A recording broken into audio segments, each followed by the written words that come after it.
ओम शांति। आज 25 नवंबर 2021 के बाबा के मधुर महावाक्य सुनेंगे और आज की मुरली में पुनः बाबा श्रेष्ठ तकदीर बनाने की विधि बताते हैं। आज एक अलग तरीके से बाबा ने श्रेष्ठ तकदीर बनाने का आधार बताया कि बच्चे रूहानी सेवा करने का शौक रखो। रूहानी सेवा में दो प्रकार की सेवा बाबा ने बताई है।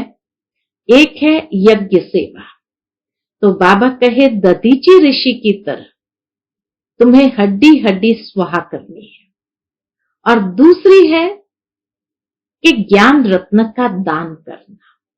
जो खजाना बाबा से मिला है उस खजाने को दान करते चलो, तो बाबा कहे खुशी में आप तकदीर श्रेष्ठ बनाते चलेंगे।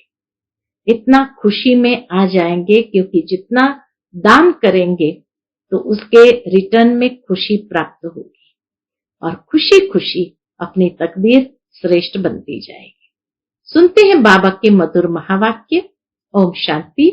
मीठे बच्चे, अपनी तकदीर ऊंच बनानी है तो रूहानी सेवा का शौक रखो। सबको ज्ञान धन का दान करते रहो। आज की मुरली से प्रश्न है, रूहानी बाप ऐसी कौन सी श्रीमत देते हैं जो आज तक किसी मनुष्य ने नहीं दी है? उत्तर है, हे रूहानी बच्चे, तुम रूहानी सेवा में दधीची ऋषि की तरह हड्डियां दो। तो यज्ञ सेवा की बात है, जहां हड्डियां देनी मतलब हर इंद्रिय से जैसे यज्ञ सेवा होती रहे। बाप से जो अविनाशी ज्ञान रत्न मिले हैं उनका दान करो। तो एक है कर्मणा के द्वारा यज्ञ सेवा करना, दूसरा है वाचा के द्वारा यज्ञ सेवा करना। यही है सच्ची सेवा। ऐसी सेवा करने की मत कोई भी मनुष्य नहीं दे सकता है। रूहानी सेवा करने वाले खुशी में नाचते रहेंगे, तकदीर ऊंच बनती जाएंगी। खुशी खुशी से तकदीर ऊंच बनती जाएगी। आज की मुरली से पहले गीत बजा है, बदल जाए दुनिया न बदलेंगे हम। ओम शांति। बच्चों ने गीत की 2 लाइन सुनी, उन्होंने तो गीत बना दिया है। जैसे कोई की सगाई होती है तो ये पक्का ही है कि स्त्री पुरुष कभी एक दो को छोड़ेंगे नहीं। कोई विरला ऐसे होते हैं जो आपस में नहीं बनती है तो छोड़ भी देते हैं। यहां तुम बच्चे किसके साथ प्रतिज्ञा करते हो कि बदल जाए दुनिया तो भी हम नहीं बदलेंगे, अर्थात हम आपका साथ नहीं छोड़ेंगे। तो ये किसके साथ प्रतिज्ञा करते हो? ईश्वर के साथ, जिसके साथ तुम बच्चों की व सजनियों की सगाई हुई है। परंतु ऐसा जो विश्व का मालिक बनाते हैं उनको भी छोड़ देते हैं। यहां तुम बच्चे बैठे हो, तुम जानते हो अभी बेहद का बाप दादा आया कि आया। यह अवस्था जो तुम्हारी यहां रहती है बाहर सेंटर पर हो न सके। मधुबन में जो अवस्था हमारी बनती है, बाबा कहे बाहर सेंटर पर हो न सके। यहां तुम समझेंगे बाप दादा आया कि आया, बाहर सेंटर पर समझेंगे बाबा की बजाई हुई मुरली आई कि आई। यहां और वहां में बहुत फर्क रहता है, क्योंकि यहां बेहद के बाप दादा के सन्मुख तुम बैठे हो। बेहद के बाप दादा के सन्मुख तुम बैठे हो, वहां तुम सन्मुख नहीं हो। चाहते हो सन्मुख जाकर मुरली सुने। यहां बच्चों की बुद्धि में आया कि बाबा आया कि आया। जैसे और सत्संग होते हैं वहां समझेंगे फलाना स्वामी आएगा। दुनिया में समझेंगे फलाना स्वामी आएगा, परंतु यह ख्यालात भी सबकी एक रस नहीं रहती। कोई को संबंधी याद आएंगे, सत्संग में बैठे होंगे, कोई को संबंधी याद आएगा। बुद्धि एक गुरु के साथ भी ठहरती नहीं है। कोई विरला ही होगा जो स्वामी की याद में बैठा होगा। यहां भी ऐसे है, ऐसे नहीं कि सब शिव बाबा की याद में रहते हैं। बुद्धि दौड़ती रहती है, मित्र संबंधी याद आएंगे। सारा समय एक ही शिव बाबा के सन्मुख रहने में तो अहो सौभाग्य। बाबा कहे सारा समय एक ही शिव बाबा के सन्मुख रहने में तो अहो सौभाग्य। स्थायी याद में कोई विरला ही रहते हैं। यहां शिव बाबा के सन्मुख रहने में तो बहुत खुशी रहनी चाहिए। मधुबन में शिव बाबा के सन्मुख रहने में तो बाबा के बहुत खुशी रहनी चाहिए। अतीन्द्रिय सुख गोपी वल्लभ के गोप गोपियों से पूछो। यह यहां का गाया हुआ है। यहां तुम बाबा की याद में बैठे हो, जानते हो अभी हम ईश्वर के बने हैं, फिर दैवी गोद में होंगे। अभी ईश्वर की गोद में है, फिर दैवी गोद में होंगे। भल कोई की बुद्धि में सर्विस के ख्यालात चलते हैं। इस चित्र में ये करेक्शन करे। कौन से चित्र में ये करेक्शन करे? यह लिखे कि भल कोई की बुद्धि में सर्विस के ख्यालात चलते हैं, लेकिन बाबा कहे इस चित्र में ये करेक्शन करे, यह लिखे। परंतु अच्छे बच्चे होंगे तो समझेंगे कि अभी तो बाप से ही सुनना है और कोई संकल्प आने नहीं देंगे। बाप ज्ञान रत्नों से झोली भरने आए तो बाप से ही बुद्धि योग लगाना है। नंबरवार धारणा करने वाले तो होते ही है। कोई अच्छी रीति धारण करते, कोई कम धारण करते हैं। बुद्धि योग और तरफ दौड़ता रहेगा तो धारणा नहीं होगी। जब बुद्धि योग और तरफ भागेगा तो धारणा कहां से होगी? कच्चे हो जाएंगे। एक दो बार मुरली सुनी, धारणा नहीं हुई तो आदत पक्की हो जाएगी। फिर कितना भी सुनता रहेगा, धारणा होगी नहीं। किसको सुना नहीं सकेंगे? जिसको धारणा होगी उसको सर्विस का शौक होगा। बाबा कहे जिसको धारणा होगी उसको सर्विस का शौक होगा। उछलता रहेगा, जाकर धन दान करूं। ये उछाल अंदर आता रहेगा, जाकर धन दान करूं, क्योंकि यह धन एक बाप के सिवाय और कोई के पास है नहीं। बाप यह भी जानते हैं सबको धारणा हो न सके, सब एक रस ऊंच पद पा नहीं सकते, इसलिए बुद्धि और तरफ भटकती रहती है। भविष्य तकदीर इतनी ऊंच बन नहीं सकती है। फिर कोई स्थूल सर्विस में अपनी हड्डी देते हैं, सबको राजी करते हैं। बुद्धि में ज्ञान बैठता नहीं तो बाबा के कोई बात नहीं, स्थूल सर्विस करो, अर्थात अपनी हड्डियां देते रहो, सबको राजी करो। जैसे भोजन पकाते हैं, खिलाते हैं, यह भी सब्जेक्ट है ना। सर्विस का जिनको शौक होगा वह मुख से कहने बिना रहेंगे नहीं।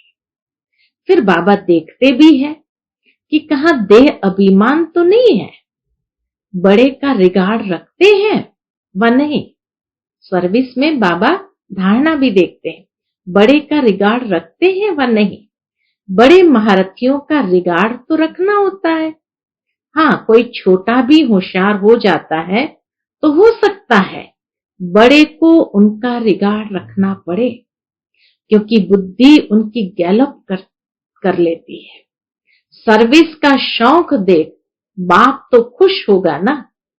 बाबा जब देखता है बच्चों को सर्विस का शौक है तो खुश होगा ना। यह अच्छी सर्विस करेंगे। सारा दिन प्रदर्शनी समझाने की भी प्रैक्टिस करनी चाहिए।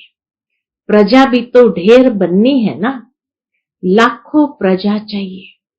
और तो कोई उपाय है नहीं।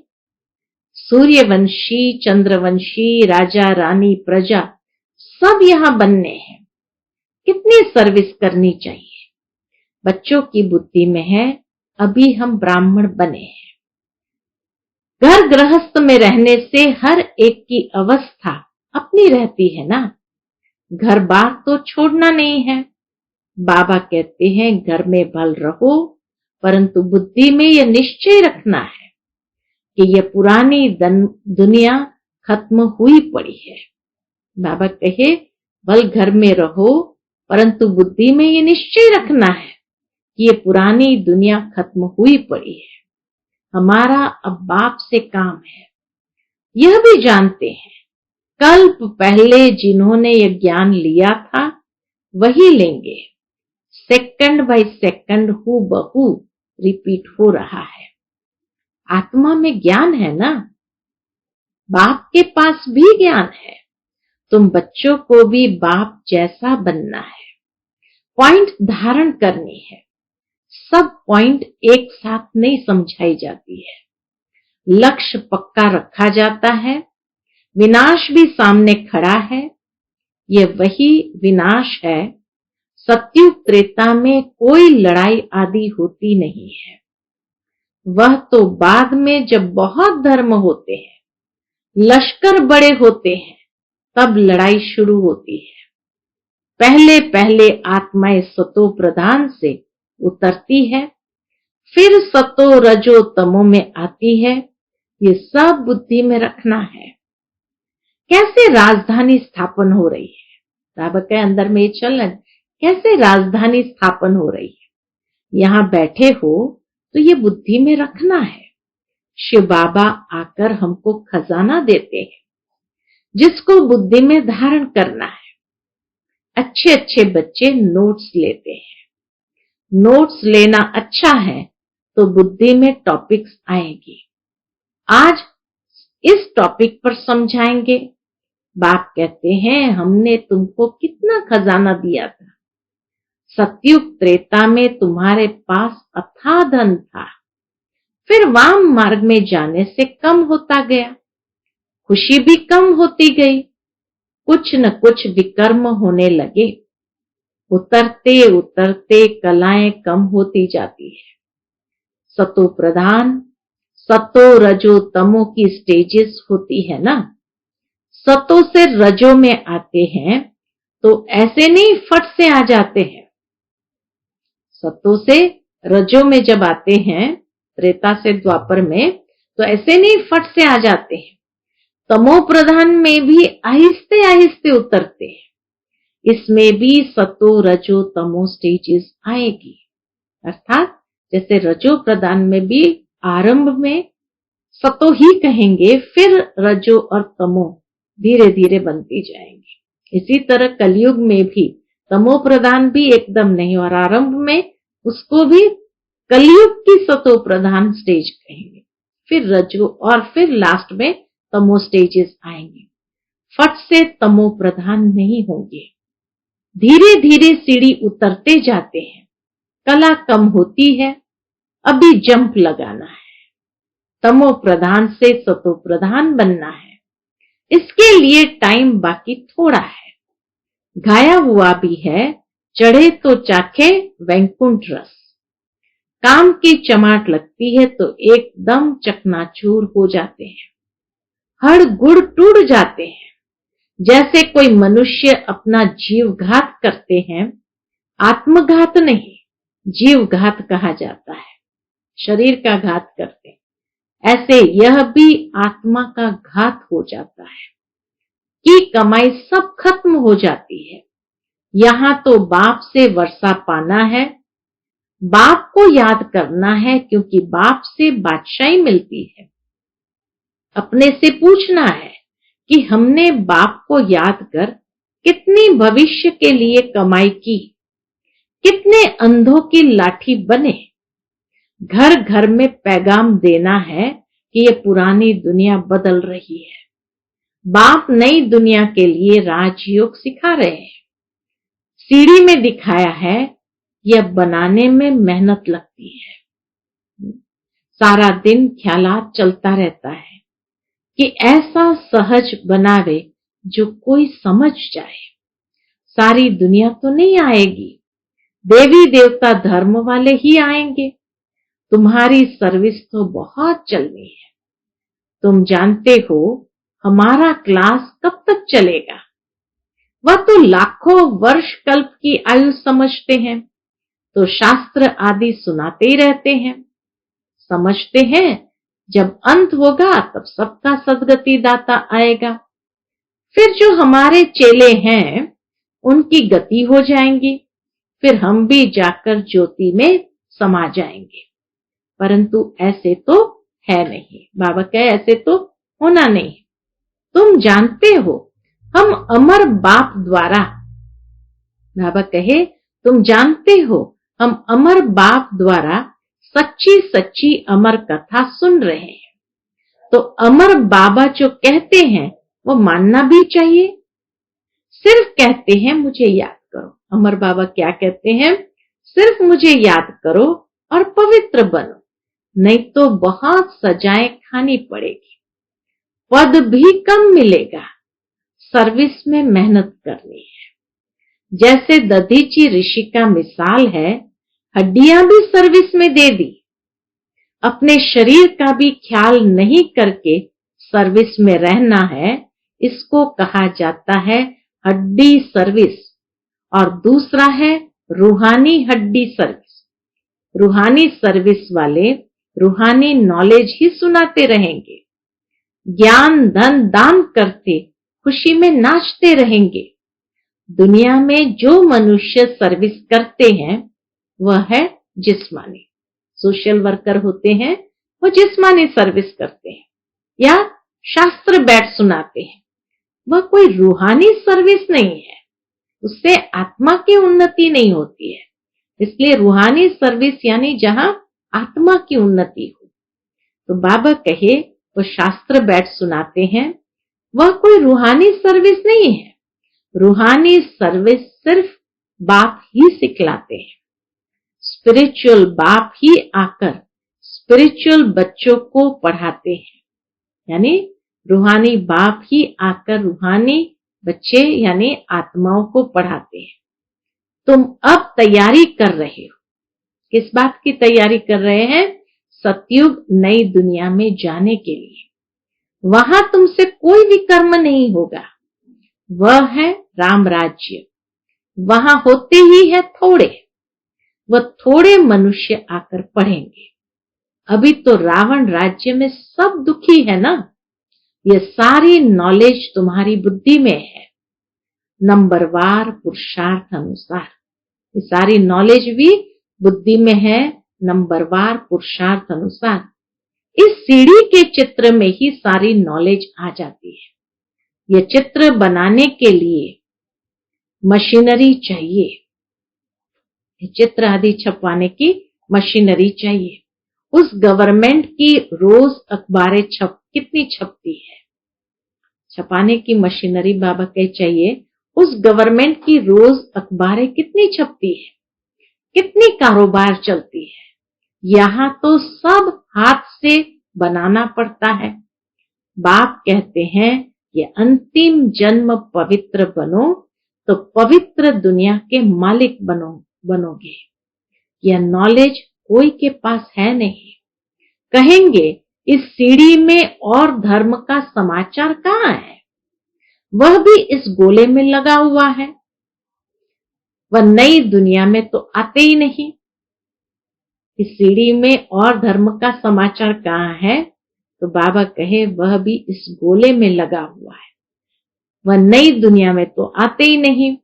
उनको शांति मिलती है, शांति चाहिए तो वो शांति में चले जाते हैं। भारतवासी ही स्वर्ग में थे ना, भारत में ही बाप राजयोग सिखलाने आते हैं। इसलिए भारत का प्राचीन राजयोग सब पसंद करते हैं। इस चित्र से वह खुद ही समझ जाएंगे, बरोबर नई दुनिया में सिर्फ भारत ही था। अपने धर्म को भी समझ जाएंगे। जैसे क्राइस्ट आया धर्म स्थापन करने, इस समय वह भी बेगर रूप में है। सभी तमो प्रधान है, ये रचता और रचना की कितनी बड़ी नॉलेज है। तुम कह सकते हो कि हमको किसी के पैसे की दरकार नहीं है, पैसा हम क्या करेंगे। तुम यह सुनो, बाबा के उनको ज्ञान दान करो। तुम यह सुनो और दूसरों को सुनाने के लिए ये चित्र आदि छपाओ। अगर पैसा देना भी है तो चित्र छपा कर दो। इन चित्रों से काम लेना है। हॉल बनाओ जहां ये नॉलेज सुनाई जाए। बाकी हम पैसा लेकर क्या करेंगे। तुम्हारे ही घर का कल्याण होना है। तुम सिर्फ प्रबंध करो, बहुत आकर सुनेंगे। रचना और रचता की नॉलेज तो बड़ी अच्छी है, यह तो मनुष्य को ही समझनी है। विलायत वाले यह नॉलेज सुनकर बहुत पसंद करेंगे, बहुत खुश होंगे, समझेंगे हम भी बाप के साथ योग लगाएंगे तो विकर्म विनाश हो जाएंगे। सबको बाप का परिचय देना है। समझेंगे ये नॉलेज गॉड फादर के सिवाय कोई दे न सके। कहते हैं खुदा ने बहिष्ठ स्थापन किया, परंतु वह कैसे आते हैं ये किसको पता नहीं है। तुम्हारी बातें सुनकर बहुत खुश होंगे, फिर पुरुषार्थ कर योग सीखेंगे। बाबा कहे जैसे जैसे तुम सुनाएंगे इतने खुश होंगे, फिर उनको अंदर में आएगा योग सीखे। तमो प्रधान से सतो प्रधान बनने के लिए भी पुरुषार्थ करेंगे। सर्विस के लिए तो बहुत ख्याल करना चाहिए। भारत में हुनर दिखाएं तब बाहर भेजेंगे। बाबा कहे भारत में पहले सर्विस करके हुनर दिखाएं फिर बाहर भेजेंगे। ये मनुष्य जानेंगे नई दुनिया बनाने में कोई देर थोड़ी लगती है। कहां भी अर्थक्वेक आदि होती है तो 2-3 वर्ष में एकदम नए मकान बन जाते हैं, वापस उससे भी अच्छा शहर बस जाता है। जितना बहुत कारीगर होंगे उतना जल्दी मकान बनेंगे। 1 मास में भी मकान बना सकते हैं। कारीगर सामान आदि सब तैयार हो फिर बनने में देरी थोड़ी लगेगी।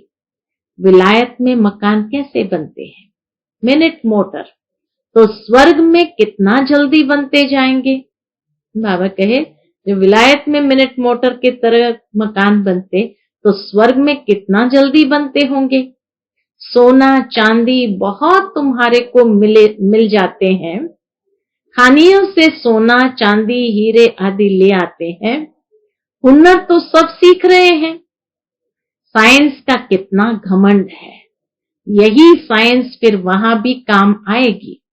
यहाँ सीखने वाले वहां दूसरे जन्म ले काम में आएंगे। उस समय तो सारी नई दुनिया हो जाती है। रावण राज्य ही खत्म हो जाता है। 5 तत्व भी कायदे मुजब सर्विस में रहते हैं। सतयुग में 5 तत्व भी बाबा कहे कायदे मुजब सर्विस में रहते हैं। स्वर्ग बन जाता है, वहां कोई उपद्रव नहीं होता। रावण राज्य ही नहीं है, सभी सतो प्रधान है। सबसे अच्छी बात है कि बाप से बहुत लव होना चाहिए। सबसे अच्छी बात है बाबा से बहुत लव होना चाहिए। बाप जो फुरना देते हैं उसको धारण करना है और दूसरों को दान देना है। जितना दान करेंगे उतना इकट्ठा हो जाएगा। दान करते जाओ, अंदर ज्ञान दान जितना करेंगे ज्ञान बढ़ता जाएगा। सर्विस ही नहीं करेंगे तो धारणा कैसे होगी। सर्विस में बुद्धि चलनी चाहिए।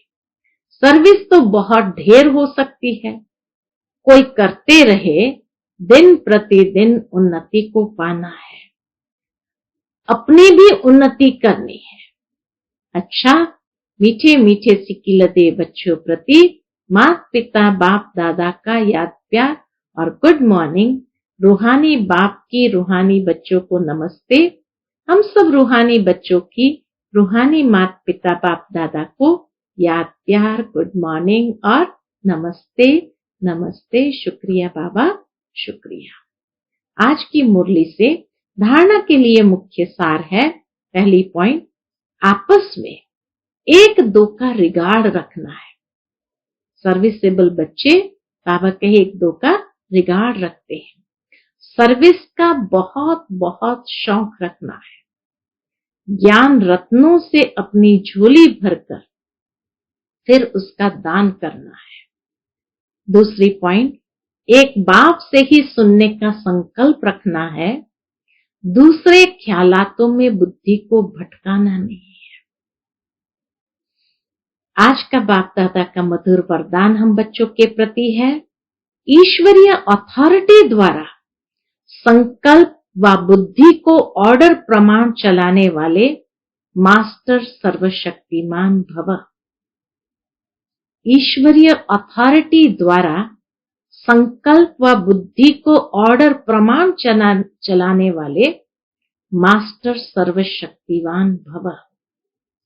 जैसे स्थूल हाथ पांव को बिल्कुल सहज रीति जहां चाहो वहां चलाते हो व कर्म में लगाते हो, वैसे संकल्प व बुद्धि को जहां लगाने चाहो वहां लगा सको। इसे ही कहते हैं ईश्वरीय अथॉरिटी। जैसे वाणी में आना सहज है, वैसे वाणी से परे जाना भी इतना ही सहज हो। इसी अभ्यास से साक्षात्कार मूर्त बनेंगे। तो अब इस अभ्यास को सहज और निरंतर बनाओ, तब कहेंगे मास्टर सर्वशक्तिमान। आज का स्लोगन है, स्वस्थिति शक्तिशाली हो तो परिस्थिति उसके आगे कुछ भी नहीं है। स्वस्थिति शक्तिशाली हो तो परिस्थिति उसके आगे कुछ भी नहीं है। अच्छा, ओम शांति।